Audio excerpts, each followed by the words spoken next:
Oui, absolument. Un plan secret de défense donc de plusieurs milliers de pages qui explique comment l'OTAN pourrait réagir en cas d'attaque à grande échelle de la Russie. Un plan que l'OTAN n'avait plus réalisé depuis la fin de la guerre froide en 1991, mais qui prouve que l'Alliance se prépare à une potentielle attaque russe. Nous devons nous préparer au fait qu'un conflit peut se présenter à tout moment. C'est ce que dit l'amiral Rob Bauer, un des plus hauts responsables militaires de l'OTAN, cité par nos confrères de Reuters, précisant également que la différence fondamentale entre la gestion de crise et la défense collective est la suivante. Ce n'est pas nous, mais notre adversaire qui détermine le calendrier. Autre facteur à prendre en compte, c'est le nombre de pays membres de l'OTAN. Il est passé de 16 pays membres en 1990 à 31 aujourd'hui. Et depuis février dernier, l'adhésion de la Finlande, la frontière de la Russie avec les pays membres de l'Alliance est passée de 1000 km à plus de 2500 km. Avec un point qui ne vous aura pas échappé, la frontière est bien plus étendue qu'avant lorsque l'Allemagne était au cœur des tensions diplomatiques. Et d'ailleurs, Mathieu, le déploiement de militaires a déjà commencé. Oui, une dizaine de pays où des militaires sont déployés,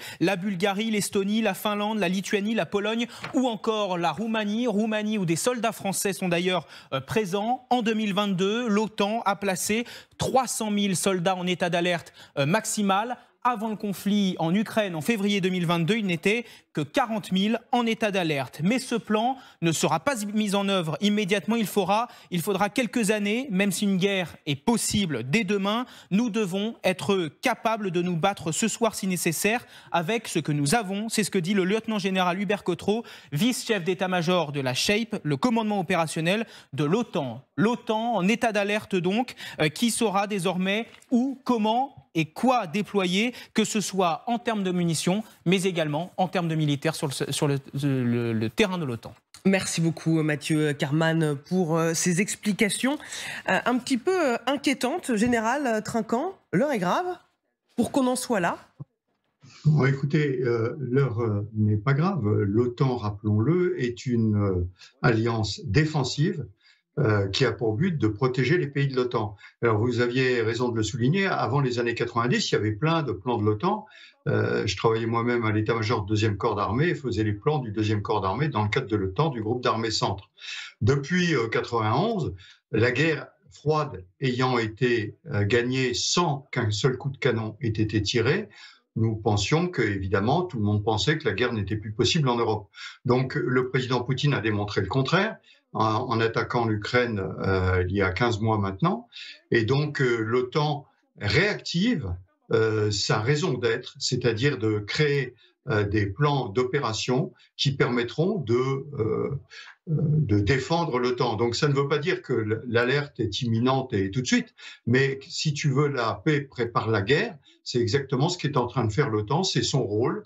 Et il faut se souvenir que beaucoup de pays européens avaient un petit peu oublié qu'ils avaient des armées à construire. Tout le monde a misé sur les dividendes de la paix pendant des années. Et bien maintenant, aujourd'hui, on doit réarmer et préparer ces plans. La France, dans ce cadre-là, est plutôt engagée dans le sud. Vous l'avez souligné, elle est en Roumanie. Alors, il y a des forces actuellement qui sont dans le nord.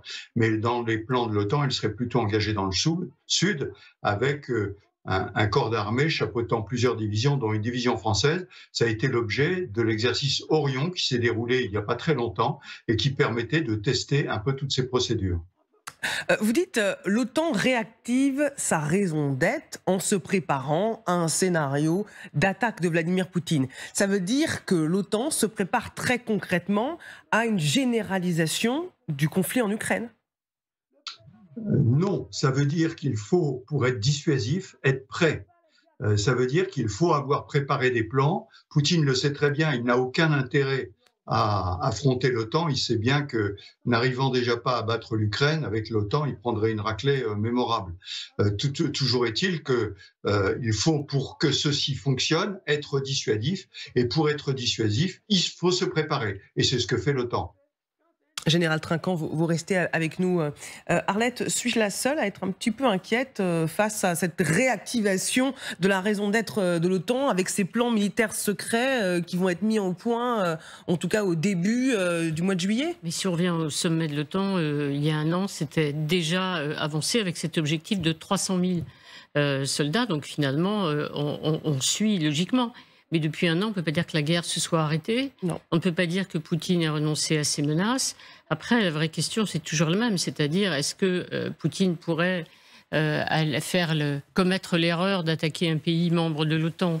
Personne ne le croit, parce que là, effectivement, j'aurais l'article 5 et on serait obligé de se défendre, bien entendu, et de défendre le pays attaqué. Ça veut dire qu'il y aurait une guerre évidemment mondiale. C'est ce que tout le monde craint depuis le début, notamment en cas d'utilisation d'une arme nucléaire aussi. Hein, c'est une autre version de la réplique qui serait choisie. Moi, je crois que effectivement, pour avoir la paix, on prépare la guerre. La formule reste tout à fait juste, évidemment. Et ce qui est intéressant, c'est que les débats des sommets de l'OTAN ces dernières années, c'était la demande américaine des partenaires d'augmenter le budget de défense, de contribuer un peu plus largement. Je crois que tout le monde, finalement, et la France, bien entendu, il y a une loi de programmation militaire qui va être discutée bientôt par les députés et les élus français, a monté effectivement son niveau de défense et son budget. Général Chauvency. Je crois que oui. Le fait de préparer la guerre, comme l'a dit Dominique Trinquant, c'est pas vouloir la faire. C'est simplement dire, on se prépare à toutes les éventualités, d'une part. Et le fait de se préparer, c'est aussi un effet dissuasif, parce que ça veut dire qu'on n'attend pas que ça vienne.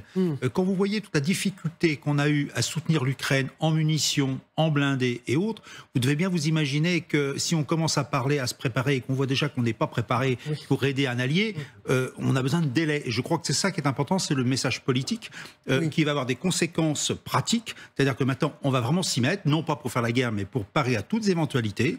Ça veut dire aussi rassurer les opinions publiques, puisqu'en fait quand on discute autour de nous, on voit bien qu'il y a une inquiétude, vous l'avez évoqué il y a quelques instants, il y a une inquiétude, est-ce que ça ne peut pas dériver? Donc on est là, on donne cette assurance, sachant que ça a été dit d'ailleurs par votre journaliste tout à l'heure, c'est qu'il y a déjà des forces qui sont déployées, dans les États baltes, qui sont déployés, la France a déployé des forces en Pologne, il y a des forces en Roumanie, pardon, en Pologne on met des formateurs pour l'armée ukrainienne, donc on a ce déploiement. Et ce sont des gestes forts, mais effectivement, on découvre au bout de 30 ans de désorganisation des armées en Europe, qu'on n'est plus capable de faire face à une menace. Personne ne croit à la date de janvier, enfin je crois que personne ne peut croire aujourd'hui que la Russie pourrait nous menacer définitivement, mais effectivement, s'il y avait l'usage d'armes qui ne sont pas prévues, ou bien simplement qu'il y a une course vers l'abîme qui incite Poutine à aller plus loin, il vaut mieux tout de suite dire stop, vous n'irez pas plus loin parce qu'on vous rentre dedans. Jérôme Poirot.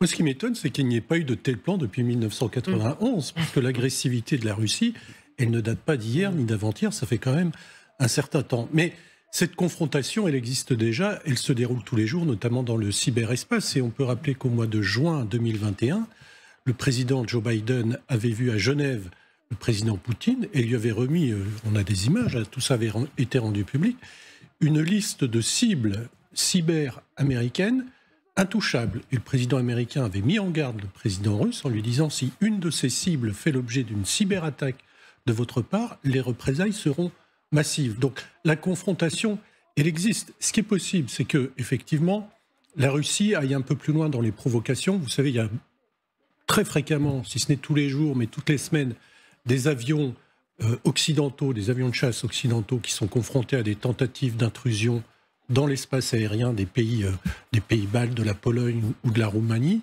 de la part de chasseurs russes. Donc il n'y a pas de combat, évidemment, il y a des frottements, il pourrait y avoir des incidents, ça arrive, il pourrait y avoir une provocation, par exemple un avion occidental qui soit abattu, ça ne provoquerait pas une escalade, mais je pense que Vladimir Poutine veut voir jusqu'où l'OTAN et les pays de l'OTAN sont prêts à aller. Juste pour terminer, Khrouchtchev, un de ses prédécesseurs, donc le patron de l'URSS entre Staline et Brejnev dans les années 50 et jusqu'au début des années 60, avait obtenu, parce qu'un officier français avait trahi, qui était en poste à l'OTAN, et Khrouchtchev avait eu entre les mains les plans de l'OTAN, les plans nucléaires d'attaque de l'URSS. Il était tombé de sa chaise, il n'en dormait plus, il s'était aperçu, et avait-il dit, mais ils sont capables de nous détruire. À l'époque, c'était autre chose l'armée soviétique. L'armée russe, ou ce qu'il en reste, ne pèse pas grand-chose face aux armées de l'OTAN. Général Trinquant, quelle serait, parce que depuis cette guerre en Ukraine, il y a beaucoup de lignes rouges que les Occidentaux s'étaient fixées et qui finalement ont été franchies. Quelle serait la ligne rouge pour l'OTAN pour que ces plans militaires soient mis à exécution? Alors le premier point, au-delà de, je reviendrai sur les tests qui sont faits par l'armée russe, en particulier les tests avec des avions, sur ce qui est très concrètement sur le terrain, un pouce de terrain, une frontière d'un des pays de l'OTAN franchie, c'est l'article 5 qui s'appliquerait immédiatement. Et c'est pour ça, souvenez-vous que lorsqu'il y a eu un missile qui est tombé en Pologne, où l'Ukraine, le président Zelensky en personne, avait poussé un peu le bouchon un peu loin en disant « ça y est, l'OTAN est attaqué », les Russes étaient tout de suite intervenus en disant « absolument pas, il s'agit d'un missile qui a été tiré par la défense antiaérienne ukrainienne et qui est tombé par erreur en Pologne ». Donc vraiment, sur le terrain, un pouce de terrain. Maintenant, il y a le sujet très intéressant du cyber. Le cyberespace, qui était quelque chose qu'on ne connaissait pas il y a 30 ans, qui est beaucoup monté en puissance. Je voudrais juste rappeler que l'Ukraine a rejoint le centre d'excellence du cyber de l'OTAN. Ça veut dire que l'OTAN, d'une certaine façon, a étendu son espace à ce qui se passe en Ukraine. Et là, c'est quelque chose qui est beaucoup moins palpable pour vous et moi, mais qui est extrêmement sensible. Je crois que vraiment, les Russes font très très attention de ne pas franchir les lignes. Pour renforcer ce qui vient d'être dit à propos des plans de l'OTAN, une petite anecdote personnelle. En 1991, 90-91, quand le mur est tombé, j'étais juste avant à l'état-major à Baden-Baden, qui était l'état-major de 2e corps, et à l'époque, il y avait une mission d'observation soviétique, qui était à Baden-Baden, dont la mission était de nous regarder. Et en fait, dans la panique qui a suivi la chute du mur, ils sont partis en abandonnant leurs archives. Et le général qui commandait à ce moment-là, qui était mon chef, m'avait rappelé, j'avais quitté l'état-major, et m'avait dit « on vient de découvrir leurs archives et on est stupéfait parce qu'ils avaient une fouille panique de ce que l'OTAN était capable de faire contre les forces soviétiques ». Donc vous voyez qu'il y a toujours cette balance et c'est la dissuasion, comme l'a dit mon camarade Chauvency, c'est la dissuasion qui joue. C'est-à-dire qu'il faut être crédible et il faut absolument avoir les forces au top niveau. Et à ce moment-là, on ne tente pas le diable, comme on dit. En parlant du diable, Yegor Gran, je parle à l'homme qui est d'origine russe. L'OTAN a raison de se préparer face à un homme qui est capable de tout? Ah oui, moi je suis très rassuré par cette nouvelle, personnellement, parce que voilà, comment dire, l'OTAN ça nous défend tous et il faut être réaliste et serein en même temps. Moi je constate que en plus d'un an de guerre, en effet, les Russes ont été incroyablement prudents avec l'OTAN. C'est-à-dire, moi je m'attendais à ce que il y ait des incidents, je sais pas, un navire transportant des armes qui soit coulé par un sous-marin, on ne sait pas qui, vous voyez, un câble sous-marin qui pète, ouais. Bon, et on a rien eu de ça, alors que tout le monde sait, enfin eux, notamment les Russes, qu'il y a des flots d'armes qui arrivent en Ukraine. J'imagine que ça doit être relativement, peut-être pas incroyablement simple, mais quand même de deviner par où transitent tous ces armements. Et donc, à un moment donné, un sabotage, vous voyez, et je n'ai rien vu de ça. Donc, je me dis, quand même, ils ont aussi peur d'une escalade.